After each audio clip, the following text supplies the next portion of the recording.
মা, একটু খেতে দাও তো, খিদা পেয়েছে আমার অনেক। আমারই সকাল থেকে শরীরটা ভালো না, আমার পায়ের ব্যথায় আমি পারছি না।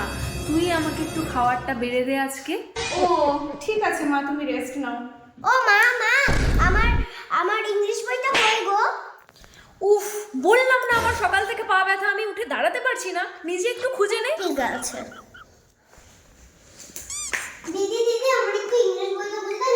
মাকে কথা পড়াবো না, মা বইটাই ফেলে দিচ্ছে। সারাদিন ধরে শুয়ে আছে। ইস, এরকম বলতে হয় না, মায়ের শরীর খারাপ দেখে তোমার শুয়ে আছে গো। হ্যাঁ, তুই তো জানিস না, তুই তো স্কুলে যাস।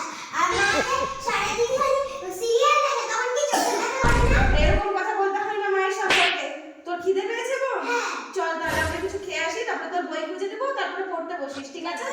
চল যাই। A few minutes later. মায়ের এত ঝগড়া ঝামেলার মধ্যে থাকতে হবে না, সকাল সকাল বাড়ি এসো, চল চলে যাই ঘরে পড়াশোনা করি। কি রে, কি হয়েছে রে? তোরা তখন থেকে বলতে বলতে যাচ্ছিস, কি বলছিস, কি হয়েছে রে? মা জানো না, ওই পাশের বাড়ির দোলন কাকিমার সাথে না ফুলটুসি মায়ের ঝগড়া লেগে গেছে। ঝগড়া, মারামারি বুঝো তো, মারামারি ওই জন্য তাকে চলে আসো। এত ঝগড়া বলার মতো। আমি জানতাম ওদের সাথে ওদের ঝগড়া হবে, আমি তো জানতাম, আমি গেলাম Run. দেখতে। Run.